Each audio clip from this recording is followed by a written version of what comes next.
Hey wonderful people, welcome to Telltales. Today's story is about a girlfriend faking a business conference to visit her ex and ends with him showing up at the arrivals gate with her strict parents, watching her walk out holding his hand, being disowned on the spot, and getting her stuff handed back in a box. Let's get into it. I, 29 male, work as an electrical engineer for a manufacturing company. Decent salary, nothing crazy. My girlfriend, 27, and I have been together for 3 years, living together for the last 18 months in my apartment. Her parents are traditional, like old-school conservative. They practically worship the ground I walk on because I'm stable and respectable. Their words, not mine. 2 weeks ago, my girlfriend tells me she's got a work conference, 4 days. Some corporate training thing for her marketing job. Where's it at? I asked. Out west, companies flying us out. Super boring but mandatory. Something felt off. She'd never mentioned any conference before. No emails about it, no calendar invites, nothing. But I didn't push, just nodded and said, "Cool, have fun." Here's the thing about my girlfriend. She's not great at covering her tracks. She left her iPad at home connected to her iMessage. I wasn't snooping. I went to use it for a recipe while cooking dinner, and a message popped up from someone saved as Work Regional Manager. The message read, "Can't wait to finally see you again, baby. 4 days isn't enough, but I'll take what I can get." My stomach dropped. I scrolled up. Months of messages, explicit stuff, plans, I miss your body. Remember when we used to? My girlfriend doesn't compare to you. Wait, his girlfriend? Turns out Work Regional Manager was her ex-boyfriend from college. They dated for 2 years before she met me. According to these messages, they'd reconnected about 5 months ago. Work started with innocent catching up, escalated to, well, you can imagine. The conference? A trip to visit him. He'd booked a hotel, 4 days of whatever, while I sat at home like an idiot. I sat on that information for maybe an hour. My hands were shaking. 3 years. 3 years of my life with this woman. I'd been planning to propose next spring. But here's where I made a decision that some might call petty. I call it strategic. Her parents live about 40 minutes away. They're deeply religious, incredibly strict about family values, and they've made it crystal clear that infidelity is the ultimate sin in their book. Her mom once told me she stopped speaking to her own sister for 2 years after the sister had an affair. These are not forgiving people. I checked my girlfriend's flight details. She'd left her laptop open with the confirmation email. Departing Thursday 7 a.m., returning Sunday 5:30 p.m. I had 4 days to plan. Update 1, the setup. So I spent those 4 days being the perfect boyfriend. Texted her sweet messages. "Miss you, baby. Hope the conference is going well. Can't wait for you to come home." She responded with lies. "So boring here. Wish I was home with you." Learning so much, though. Meanwhile, I was busy. First, I packed her stuff. Not aggressively, just methodically. Clothes in boxes, toiletries in a bag. Her books, her decorations, her stupid collection of scented candles. Everything that was hers went into 4 medium-sized moving boxes. I even folded her clothes nicely. No need to be petty about wrinkled shirts. Second, and this is where it gets interesting, I called her parents. Saturday afternoon. Her mom picked up. "Oh, hi, sweetie. How are you? How's our girl doing at her conference?" I paused, let the silence sit for a second. Actually, that's why I'm calling. I wanted to surprise her at the airport when she gets back tomorrow. Pick her up with flowers, maybe take her to dinner. I know you two have been wanting to see her, and I thought maybe you'd want to come along? Make it a whole family welcome home thing. Her mom loved this idea. That's so thoughtful. Her father and I would love that. Great. Her flight lands at 5:30 p.m., Terminal B.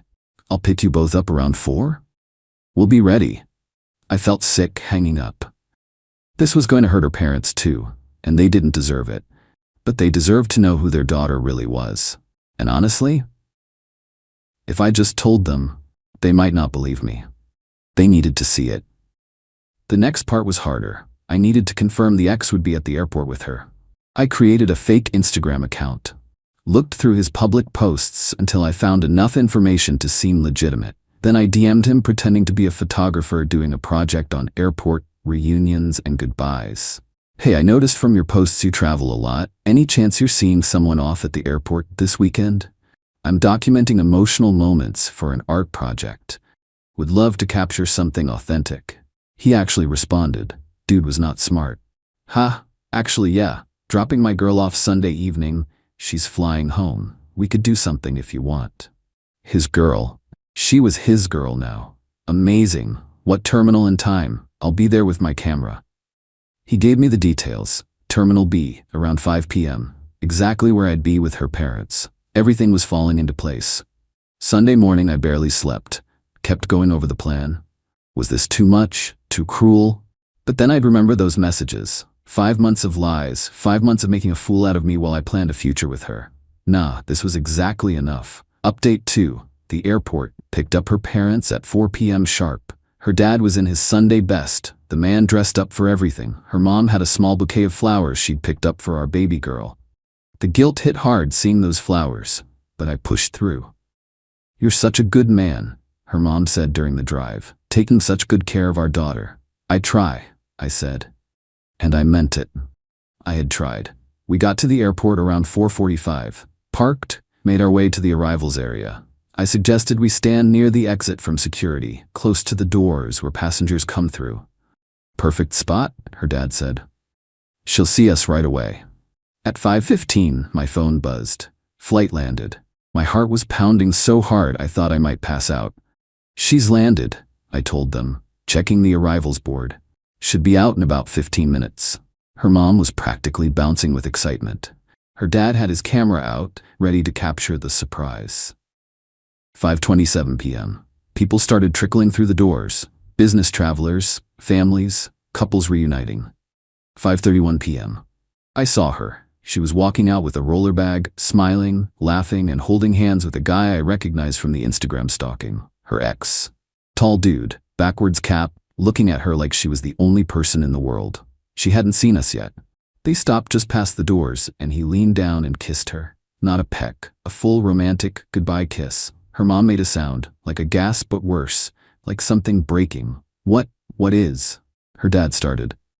My girlfriend finally pulled away from the kiss and looked up. Our eyes met. The color drained from her face so fast I thought she might collapse. Mom? Dad? What are you? She dropped his hand immediately. This isn't, I can explain. Her ex looked confused. Babe, who are these people? Babe. Her dad's voice came out ice cold. Did that man just call you babe? Dad, please, it's not what it looks like. We just watched you kiss him, her mom said, voice cracking. We watched you walk out holding his hand after you told everyone you were at a work conference. I can explain. Explain what? Her dad's voice rose. People were starting to stare. Explain that you're a liar and a cheat, that you've been deceiving everyone who loves you.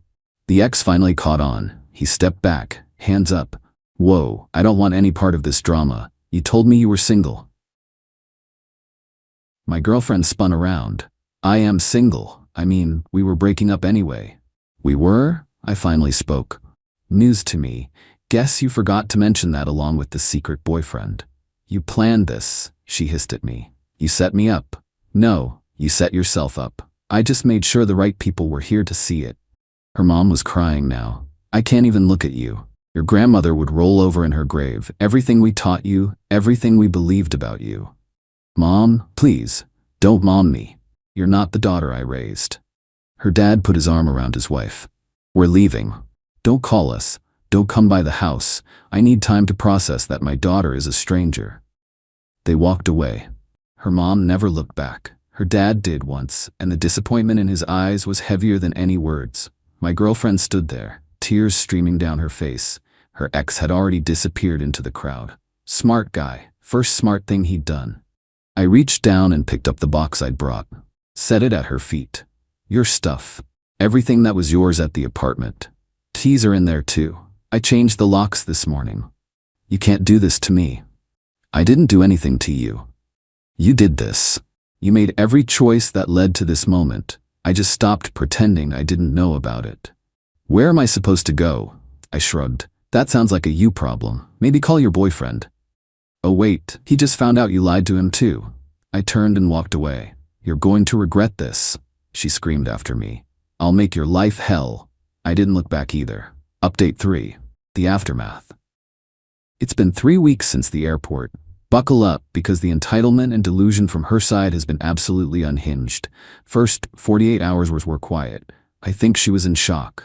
Then the texts started. Day 3. We need to talk. You owe me a conversation. I owe her nothing.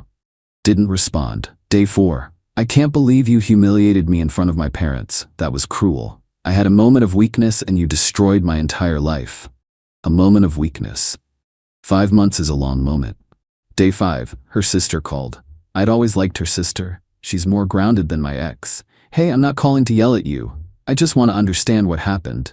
I told her everything. The messages, the fake conference, the ex.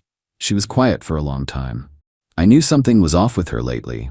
I didn't think she was capable of this. Neither did I. My parents are a mess. My mom hasn't stopped crying. My dad won't even say her name. I'm sorry they're hurting. That wasn't my intention. I know. Honestly, if you'd just confronted her privately, she would have lied her way out of it. Made you look crazy. Made my parents think you were the problem. This way, there's no spin. They saw it themselves. That validation helped more than I expected. Day 7. My ex showed up at the apartment, banging on the door at 11 p.m. Let me in. I have stuff in there. You can't keep my property. I opened the door but kept the chain on. I gave you everything that was yours. It was in the box. You kept my jewelry. My grandmother's necklace. Your grandmother's necklace is around your neck right now. I can literally see it. She touched her neck, realized her lie was already dead. This isn't over. I'm calling the cops and telling them you stole from me. Go ahead. I have a detailed inventory with photos of everything I packed. I also have screenshots of your messages with your ex confirming your trip wasn't a work conference. I wonder if the police would be interested in seeing those while you're filing a false report. She turned red. Actual fury in her eyes. You're a psycho. No wonder I cheated. You're controlling and you spy on people. I saw a message pop up on a shared iPad. That's not spying, and if I'm so controlling, you should be thrilled to be free of me. Goodbye. Closed the door. Heard her kick it once, then silence. Then her car starting up and peeling out of the parking lot. Day 10. The ex reached out to me via Instagram DM. Hey man, I just wanted to say I had no idea she was still with someone. She told me you guys broke up 6 months ago. I feel like crap. If I'd known, I never would have started anything with her. I was surprised by this. She lied to both of us. I don't blame you. Just do yourself a favor and stay away from her. Trust me, I'm done. She's been blowing up my phone trying to get back together since the airport. I blocked her yesterday, so she got dumped by her backup plan too. Interesting. Day 14. Her best friend sent me a long message. This woman has never liked me, always gave off jealous vibes, but suddenly she wanted to mediate. You need to give her another chance. She made a mistake. Everyone makes mistakes. You're ruining her life by being so cold. She ruined her life. I'm just not participating in the cover-up. Her parents won't talk to her. She's couch surfing. She lost the guy she left you for. Haven't you punished her enough? I haven't punished her at all. Consequences aren't punishment. They're just what happens when you do stupid things. She called me heartless. I thanked her for her input and blocked her. Day 16. This is where it gets legally interesting. My ex sent a formal-looking email claiming I owed her $4,000 for her share of the apartment and furniture we'd purchased together. Here's the thing. The apartment lease is solely in my name. She was never on it because her credit was bad when we moved in, and I never added her later. She paid me half the rent in cash each month, but there was no legal agreement. As for furniture, I bought everything, every single piece. She'd chip in occasionally for groceries, but the couch, the TV, the bed, the kitchen stuff, all on my credit card, all in my name. I forwarded the email to my buddy who's a lawyer. He laughed. She has no case. She wasn't on the lease, there's no cohabitation agreement, and unless she has receipts proving she purchased specific items, she can't claim anything. This is a scare tactic. I responded to her email with a single line, "Please direct any further legal correspondence to my attorney." Then I gave her my buddy's firm name. Never heard about that again. Day 18. Her dad reached out. This one surprised me. "Son, I owe you an apology." "Sir? Not for what happened at the airport, that needed to happen, but for the position my daughter put you in. You shouldn't have had to be the one to show us who she really is. We should have seen the signs ourselves. I'm sorry it happened this way. I know you probably don't want to hear this, but you dodged a cannon. My wife and I have been talking, and there were red flags we ignored over the years because she's our daughter. Little lies here and there, blaming others for her problems, taking shortcuts.